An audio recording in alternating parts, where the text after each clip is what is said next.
আসসালামু আলাইকুম, সবাই কেমন আছেন? আশা করি ভালো আছেন। শীতের সময় তো চলেই এলো, পিঠাপুলি খাওয়ার এবার ধুম পড়বে। আজকে যে রেসিপিটি দেখাবো সেটা আপনি শীত গরম সবসময়ই খেতে পারবেন। এটা হচ্ছে সুজির পুরি। সুজির পুরি আমার খুবই পছন্দের একটি পিঠা। খুব অল্প সময়ে তৈরি হয়ে যায় আর খেতেও দুর্দান্ত হয়। চলুন দেখে নেওয়া যাক। তো আমরা প্রথমে একটা পাত্র নিয়ে নিয়েছি, তাতে নিয়ে নেব আমাদের স্বাদ মতো চিনি। আমরা এখানে প্রায় 2 টেবিল চামচের মতো চিনি নিয়ে নিয়েছি মিষ্টির জন্য। তারপর দিয়ে দিচ্ছি ডিম। ডিমটার কি কোনো পরিমাণ আছে? না, তোমার বানানোর পরিমাণে তুমি ডিম বাড়াইবা কমাইবা। তো আজকে তুমি কতটুকু পরিমাণে বানাবা? তো আমার আজকে 2টা ডিম অ্যাড করেছি। তো এটা মিক্স করে নিচ্ছি। তারপর অ্যাড করে দিচ্ছি কনডেন্সড মিল্ক, প্রায় 2 টেবিল চামচ। প্রায় 2 টেবিল চামচের মতো। আমরা আজকে প্রায় 250 গ্রাম সুজির পিঠাটা বানাবো, সেই অনুযায়ী সব উপকরণ নিয়েছি। দুধ দেওয়ার পর আবারও মিক্স করছি, চিনিটা দিয়ে গলাইতেছি, মানে চিনিটাকে ভালো করে গলিয়ে নিচ্ছি। সামান্য প্রায় 1 চিমটি লবণ দিয়ে দিচ্ছি, টেস্টটা যাতে ব্যালেন্স করে। তারপরে আমরা দিয়ে দিচ্ছি হচ্ছে সুজি।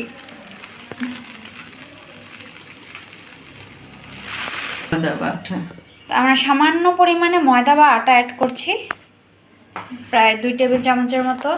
2 টেবিল চামচ না, 1 টেবিল চামচ, সরি 1 টেবিল চামচের মতো ময়দা অ্যাড করেছি। তারপর এটাকে খুব ভালো করে মিক্স করে নিচ্ছি।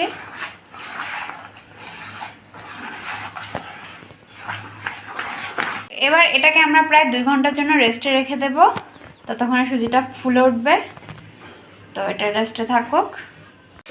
এই তো আমরা প্রায় 2 ঘন্টা যাবত এই সুজির মিশ্রণটাকে রেস্টে রেখেছিলাম। এবার একটা প্যান বসিয়ে নিলাম চুলায়, তারপরে এতে তেল ঢেলে দেব।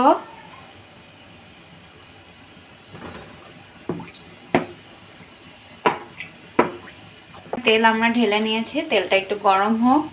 এটাকে আমরা প্রথমে ভালোভাবে গরম করে নেব। গরম হয়ে গেছে, এ পর্যায়ে আমরা গোল গোল শেপ করে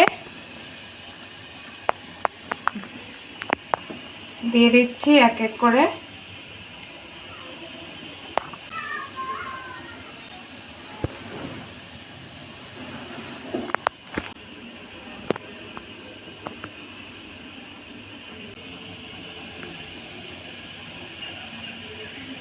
এই তো আমাদের এক ব্যাচ প্রায় দেওয়া হয়ে যাচ্ছে।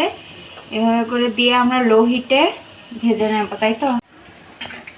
এই তো দেখুন, আমরা এভাবে উল্টে পাল্টে নেড়ে চেড়ে সব পিঠাগুলোকে সুন্দর করে ভেজে নেব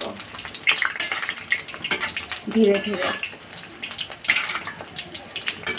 তো এই তো আমাদের পিঠে বানানো প্রায় হয়ে গেছে, একদম সুন্দর কালার হয়ে এসেছে ভিতরে বাইরে, সুন্দর করে আমরা ভেজে নিয়েছি। এবার তুলে নিচ্ছি। সো এই তো আমাদের সুজির পুরি একদম রেডি। খুব সুন্দর মুচমুচে বিকেলের নাস্তায় কিংবা মেহমানদের সামনে পরিবেশনে অল্প সময়ে খুব সুন্দর একটা আইটেম হয়ে যায়।